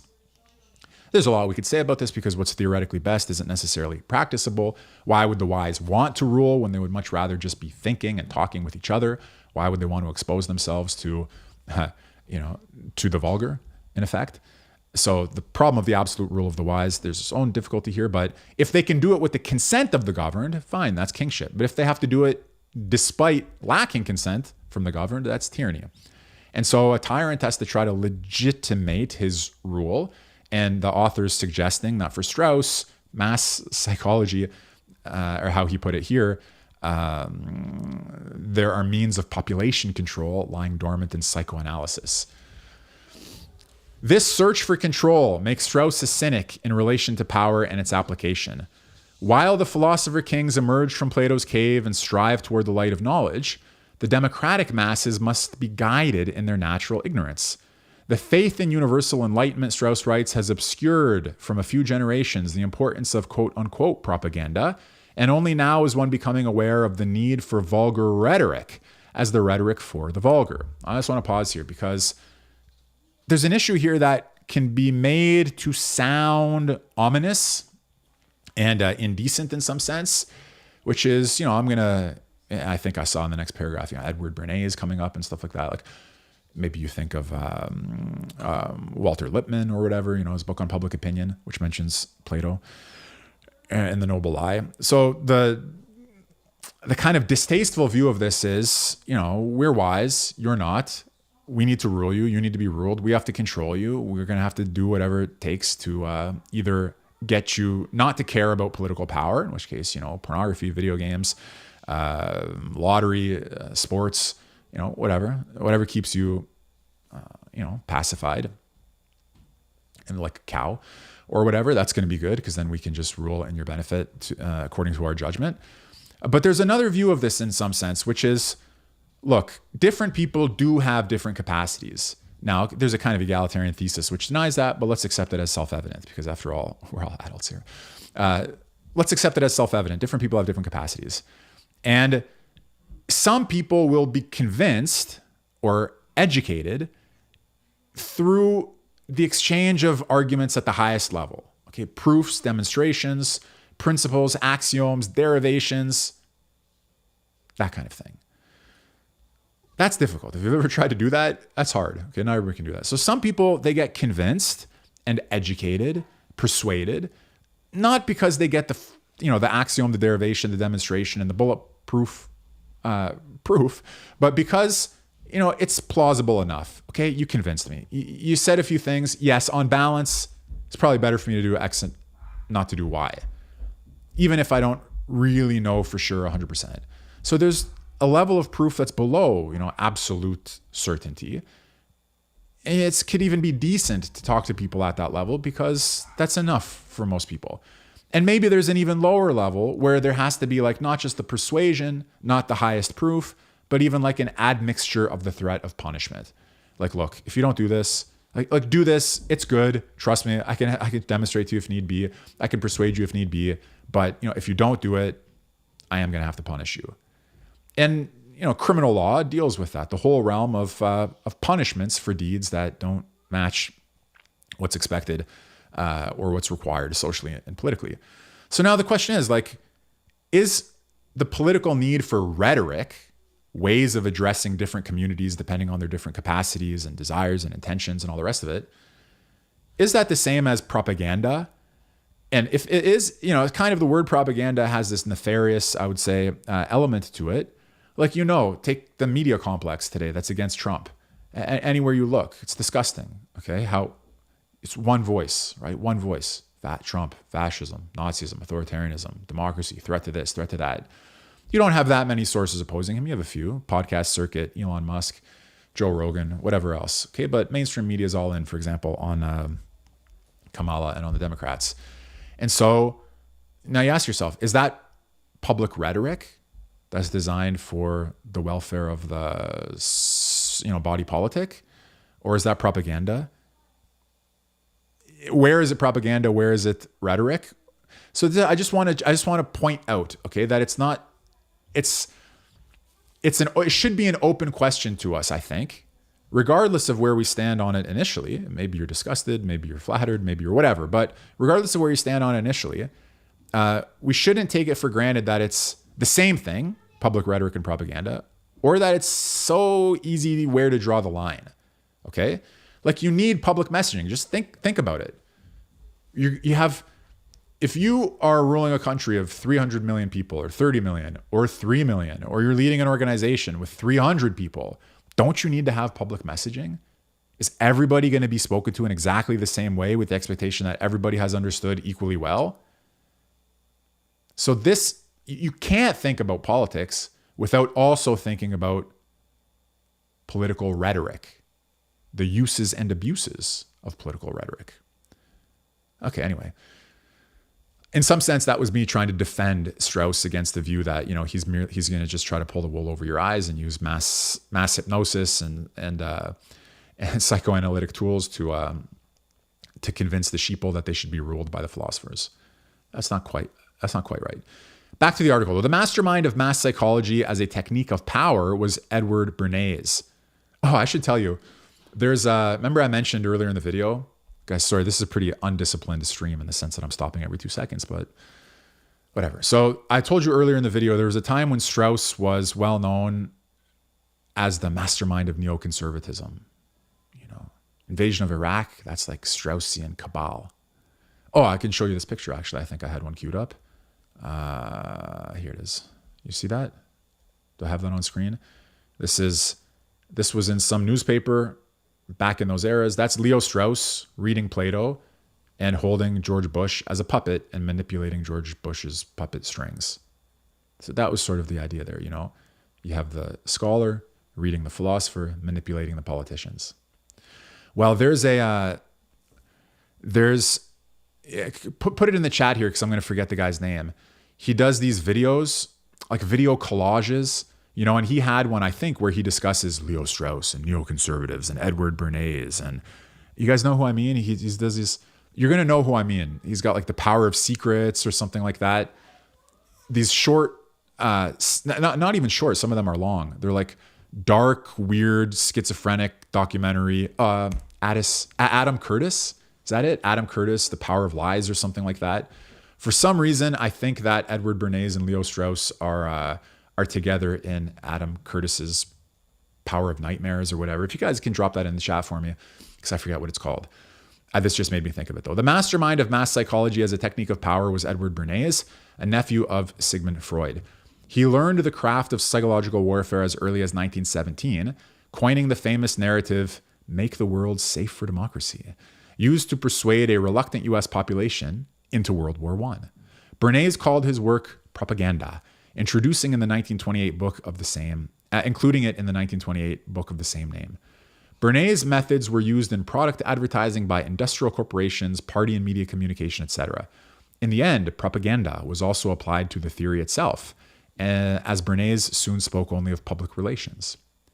In the book Propaganda, Bernays openly writes that there exists an invisible government in liberal parliamentarian societies, which through an unseen mechanism directs social processes.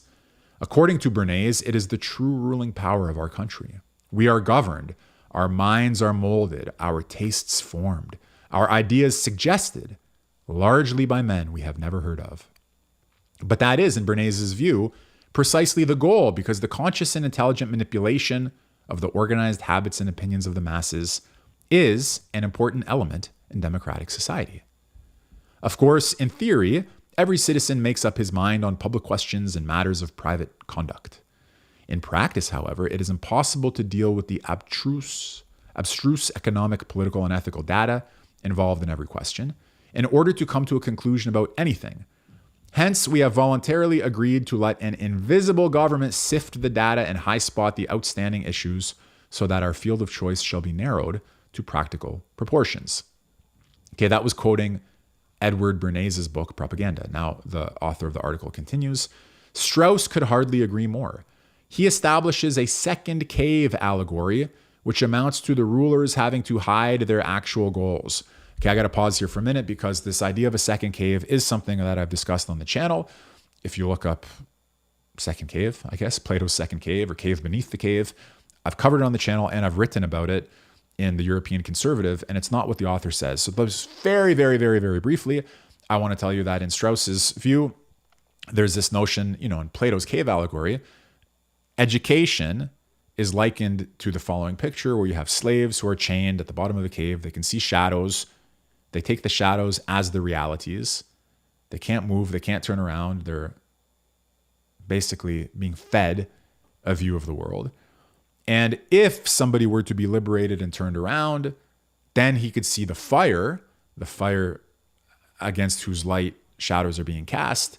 And frankly, he would turn around and run back down to his familiar world of shadows, showing you the difficulty of liberating the mind or the difficulty of a complete education. But if perchance someone were to be dragged out of the entire cave, then he would see the stars and the reflection of the trees in the water and all these other things until he beheld the sun itself, the idea of the good. And then, the person who beheld this idea of the good, he could be forced back down into the cave, and in principle, he'd be qualified to rule there in a way that the cave dwellers themselves were not. So in this picture, where does the idea of a cave beneath the cave come into play? A second cave? Well, Strauss says, skipping over a lot of details here, just to get the point across for our purposes quickly and roughly, that Plato's cave shows us the natural situation, our natural ignorance. Everybody by nature is oriented not towards the highest reality, not towards things as they truly are, but towards some sort of substitute, some sort of shadow, opinions, conventions, beliefs. But in principle, it's possible from the natural starting point to have a philosophical education. Strauss says that modern society has constructed a technological cave beneath the cave, a second cave, that we try to deal with the problem of our natural ignorance, not through philosophical education and ascent, but rather through a kind of titanic, subterranean, technological stratagem. We dug deeper. I've always thought it interesting to think about going towards the molten core of the earth as the kind of inverted image of the sun, which you reach if you go up. You reach the molten core of the earth, you go down. This is a different sort of light you're seeking. But anyways, you're digging in this fashion. And what Strauss says about us, inhabitants of the second cave, the cave beneath the cave, says we need to make a gargantuan effort just to get to the point of natural ignorance from which education truly begins. Our task is difficult. Okay, so the meaning of the second cave in Strauss's thought is quite deep and quite insightful. It's not quite this, though, that he establishes a second cave allegory which amounts to the rulers having to hide their actual goals. That, I would say, is more like, the notion that we opened this stream up with of esoteric writing or exoteric writing, or writing between the lines, Straussian writing and speaking, I suppose, but writing for sure. The clandestine nature of the Straussians, later said to be like Freemasons, introducing each other into powerful positions, for many also implying the allure of an elite cult, reflected their sense that the masses felt how much they were despised. Hence, the Straussians could only act in secret. Hence also why Strauss distinguished between an esoteric and an exoteric way of writing. What is called freedom of thought in a large number of cases amounts to the ability to choose between two or more different views presented by the small minority of people who are public speakers or writers, Strauss said. If the intellectual whose thinking does not follow the hegemonic ideology wants to preserve his intellectual independence, then he must get into the habit of ambiguous esoteric writing. Persecution, writes Strauss, cannot prevent independent thinking. It cannot prevent even public expression of the heterodox truth. As long as the intellectual who thinks against the grain moves with circumspection and is capable of writing between the lines.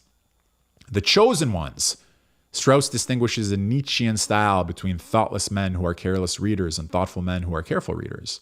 The chosen ones could decipher the truth. The text, which only reaches the initiated, the intellectual elite, is addressed not to all readers, but to trustworthy and intelligent readers only. It has all the advantages of private communication without having its greatest disadvantage, that it reaches only the writer's acquaintances.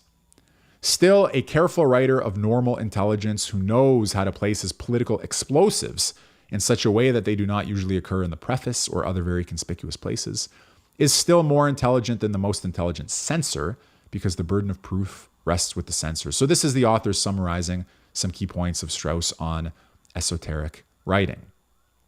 Very important point, and I recommend that you familiarize yourselves, for instance, with Persecution in the Art of Writing, a difficult book, but still at least worth reading the first chapter or two. We may doubt whether this trust in reason and accountability really applies, the author continues, and whether authoritarian states really have to provide evidence before getting rid of disagreeable critics. In times when Twitter and X-mobs can oust public figures from their positions, and university administrations reflexively bow to online pressure, Strauss's assessment seems wildly optimistic. Moreover, the most tyrannical of all societies would seemingly be the France of the 1970s. How else can the incomprehensible gibberish of the radical chic philosophers in France be explained? Strauss also clearly warned against always wanting to write and read between the lines, even where this was not necessary. There is legitimate and illegitimate reading between the lines, he wrote. On the one hand, the exoteric-esoteric distinction is suitable as a method of analyzing texts that were written under persecution, such as the prison notebooks of Gramsci, who wrote not about Marxism, but about the philosophy of praxis under censorship in fascist jail. His Marxism is understandable only if we do know the circumstances of its origins. On the other hand, this distinction points to an intellectual attitude that does not seek to abolish the master-servant relationship through the democratization of knowledge, but to strengthen it. Here, the master, in Strauss's diction, the philosopher, learns not only to lie to the censor, the government censor, but also to the masses about his own anti-democratic goals, and to reveal them esoterically only to the philosopher kings.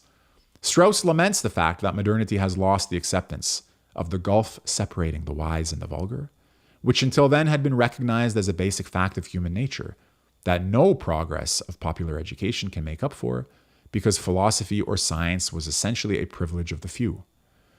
Strauss's indulgence in the calloused spirit of cultural decline, which has linked the elitist right from Spengler to Toynbee to Murray, Charles Murray, is of course linked to the discontent with democracy in which all people are at least formally equal.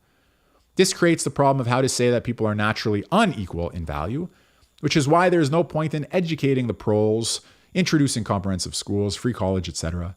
But without them realizing it, how can it be expressed academically that workers, women, black people, and Latinos are considered unequal, irrational, childlike, and simply dumber, which is why they shouldn't act up like they do if all these social groups have the right to vote? Strauss was already schooling the US right in the methods of formulating anti-democratic, classist, sexist, and racist ideas through the insistence that it's a free country, I'm entitled to my opinion, while expecting not to be criticized as racist, sexist, and misanthropic by the politically correct. One method is to conceal their opinions from all but philosophers, either by limiting themselves to oral instruction of a carefully selected group of pupils, or by writing about the most important subject by means of brief indication.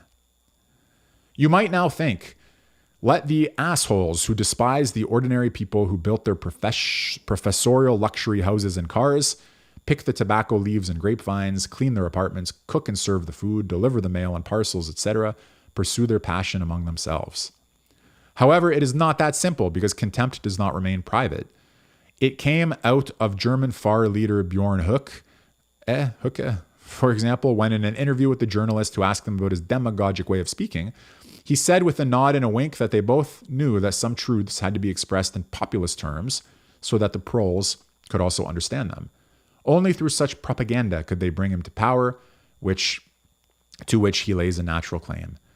As an elite by natural right, Strauss and his followers also claimed the right to justify mass manipulation, to keep the population in the dark about the attitudes, actions, and goals of those in power, instead of contributing to the spiritual liberation of all as critics of power, as the Enlightenment intended.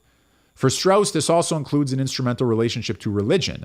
In 1932, he wrote to one correspondent that he was not capable of faith and was thus looking for a way to live without faith. However, if atheism or agnosticism are for him an expression of a master morality reminiscent of Richard Dawkins, that's very funny because that's completely untrue, but he also sees the promotion of religiosity as an essential anchor for the stabilization of power and a mobilization for the anti-egalitarian right. Strauss thus combines ancient philosophy with the darkest Nietzscheanism. He was, writes critic Shadia B. Drury, and by the way, you should know that there were full books dedicated to refuting Drury's reading of Strauss. For example, I think one of them is called Straussophobia.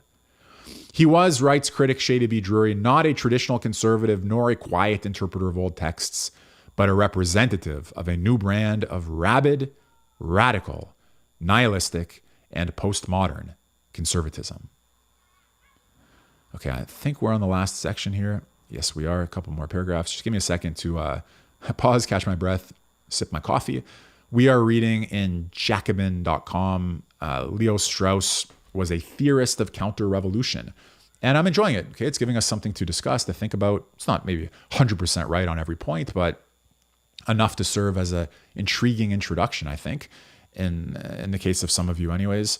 Intriguing introduction to Strauss's thought, either because you're a leftist or because you relate to the idea of a fascist criticism of liberal democracy and socialism. Whatever it takes, okay, to get you to read Strauss works for me. But it's been an interesting article. We've got this last section to go. Give me 1 minute and we'll continue. I guess I should have at some point a co-host for moments like this where I'm drinking the coffee, but it's never going to happen.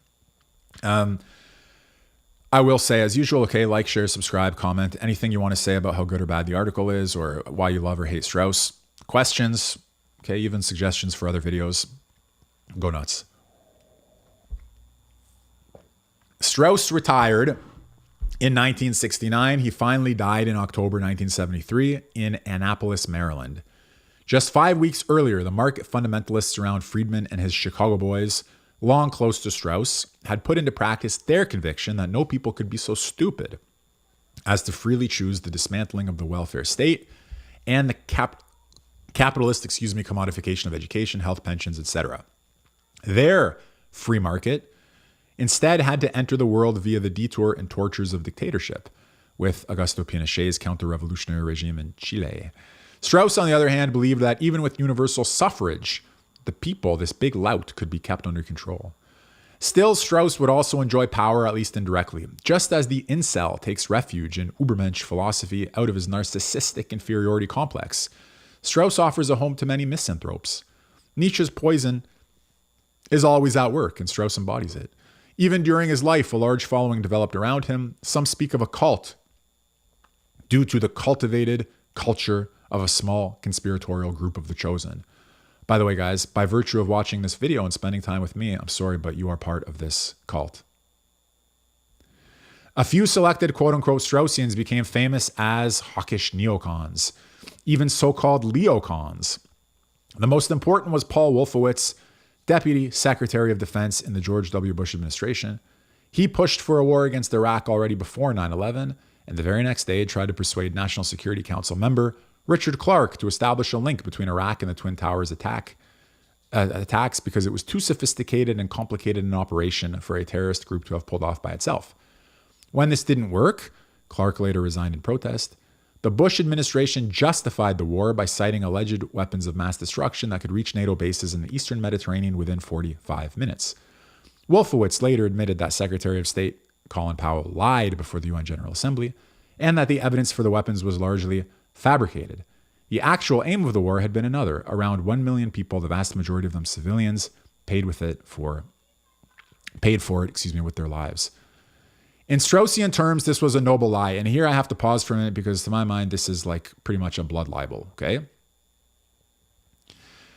To associate the idea of the noble lie, an idea that you could find in Plato's Republic, with Strauss and then with the neoconservatives who invaded Iraq, and to see the war in Iraq as an example of Plato's noble lie is, what can I say here without getting my channel shut down, is not very correct and is quite unintelligent.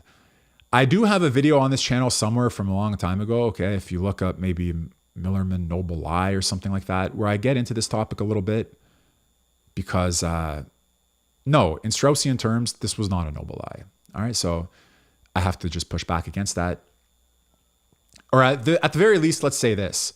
Before you accept or reject the judgment that the war in Iraq was an example of a noble lie, so before you do that, before you accept it or reject it, you should at least know what the noble lie is in Plato's Republic and what Strauss thinks about it.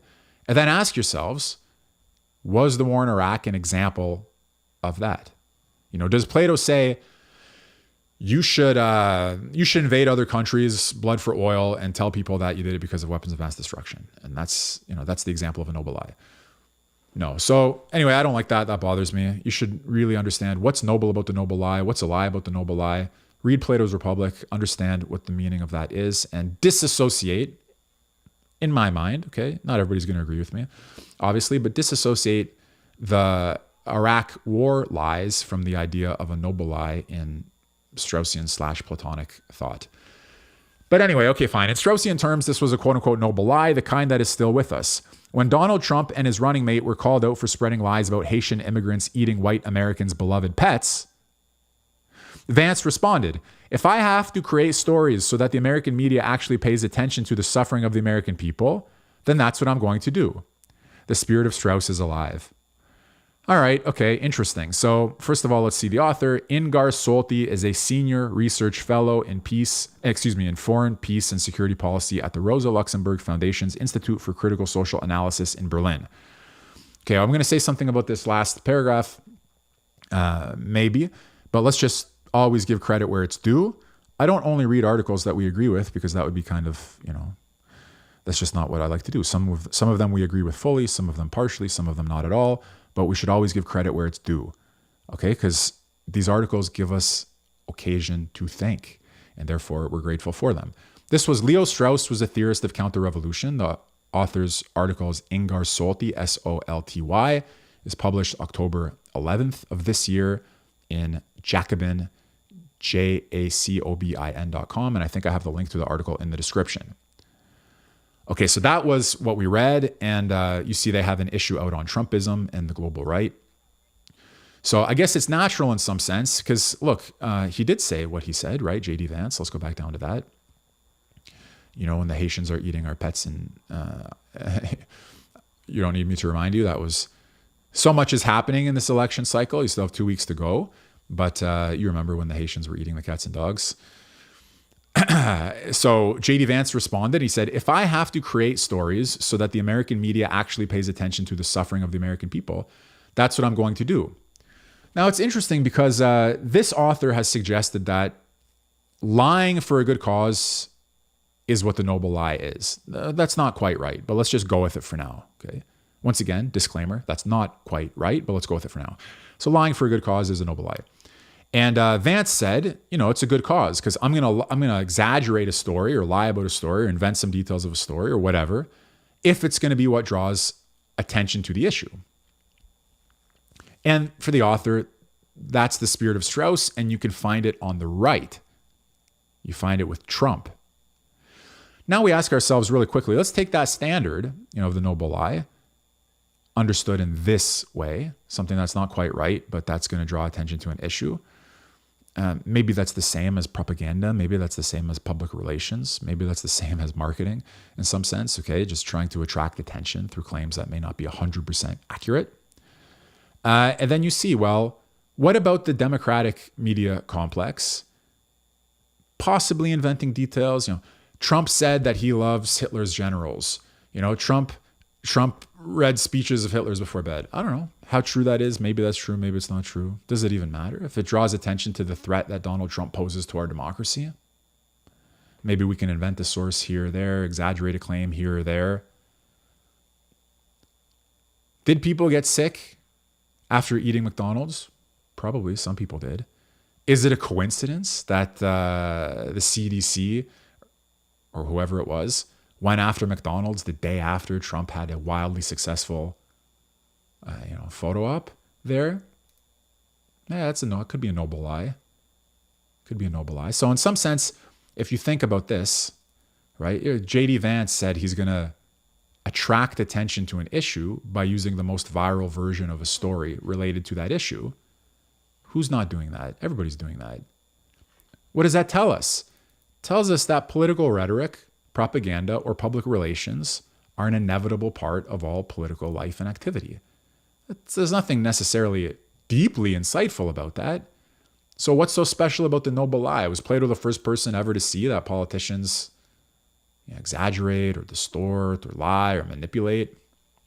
No. So there's something more to the idea of the noble lie. There's something more to the idea of Straussian writing. There's something more to the analysis of rhetoric and Strauss's thought than that.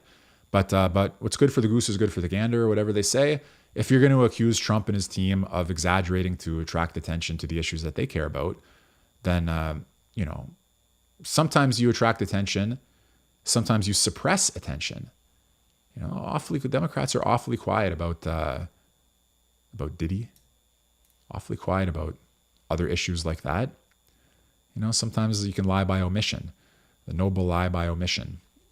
So anyways, look, politics, as we saw in the fair presentation of Strauss's view on what is political philosophy, he's got a book called What is Political Philosophy. The first chapter of that book is an essay called What is Political Philosophy? So you should know the essay and the book, okay?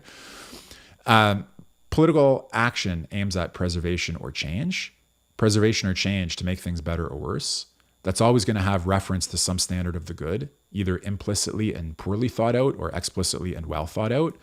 And presumably in the service of that opinion about what's good, people will manipulate, lie, distort, and do all forms of public relations to help the good guys win.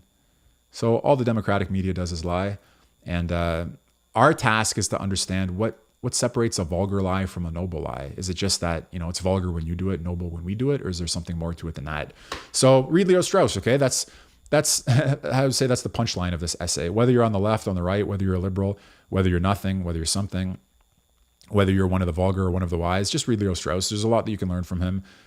He had the respect of socialist opponents like Walter Benjamin and Gershom Scholem.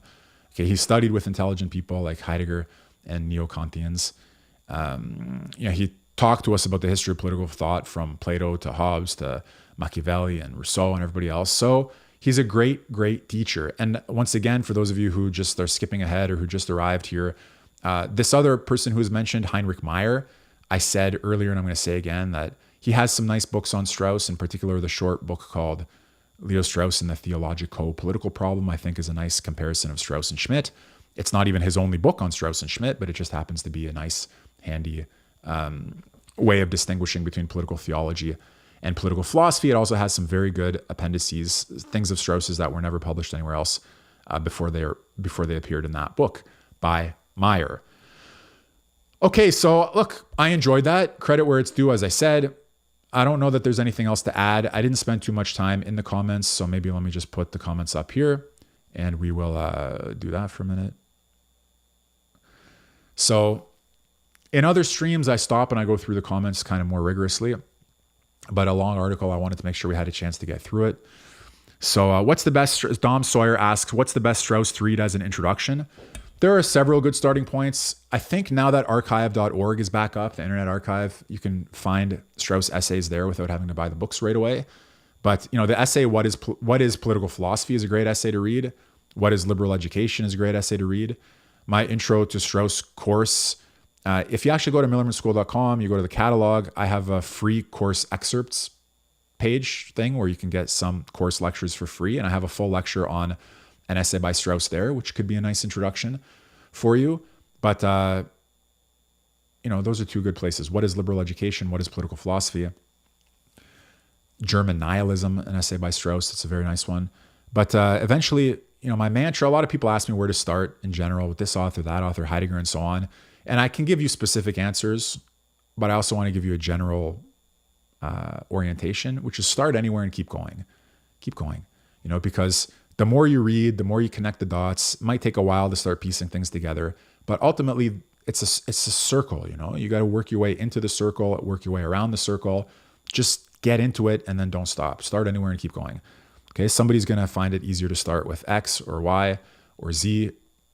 Start anywhere and keep going. But if you need something specific, what is political philosophy?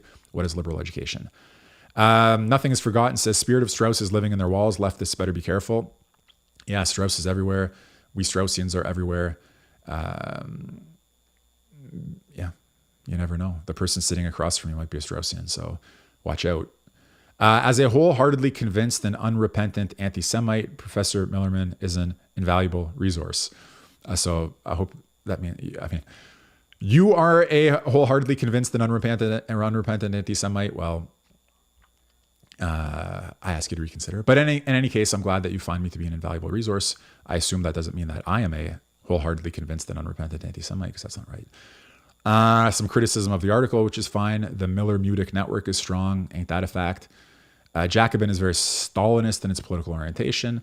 Yeah, but still, I do find from time to time they cover the right and Trump and these thinkers in a way that deserves our attention. It may not be the greatest thing ever written, but it's nice sometimes to see it from the point of view of the left. I wonder how many Millerman School alums will be in the Trump Vance admin. That's confidential.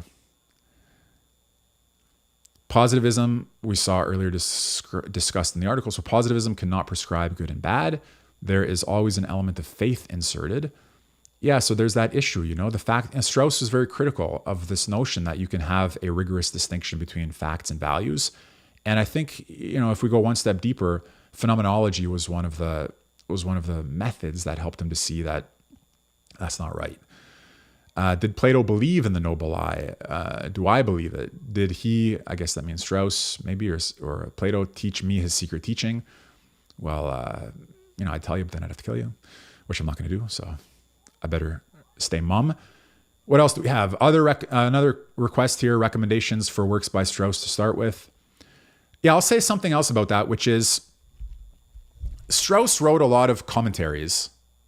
And if there's a book that you are interested in or that you have read, it might be a nice introduction to Strauss for you to read his commentaries. So for instance, maybe you've read Plato's Republic once upon a time, and it could be nice to read what Strauss writes about Plato's Republic as your introduction to Strauss. You don't have to. As I said, there are independent essays of Strauss's, like German Nihilism, what is political philosophy, what is liberal education, or whatever else that you might like to start with. But, if you're really into Nietzsche, well, maybe check out what Strauss wrote on Zarathustra or on Beyond Good and Evil. If you want to learn about Schmittian right-wing anti-liberalism, read Schmidt's Concept of the Political, and then read Strauss's notes on Concept of the Political, which are included together with them in the expanded edition. So that's what I'm saying. It's kind of like personalized, Usually when I recommend to people where to start, I have to learn more about who they are, what they know, what they're interested in. Then I can make a tailored recommendation. And so this just gives you, a place to look. Here's one.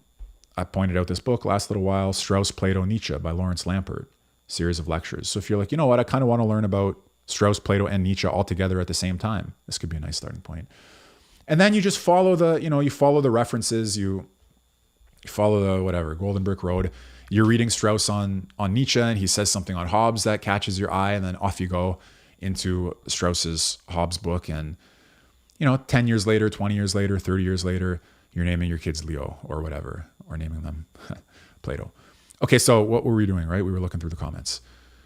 So I guess there was a fight between two of you, which I'm just going to skip over. Okay, no offense to either of you. Other people can jump in if they want to, but we'll skip over that for a minute.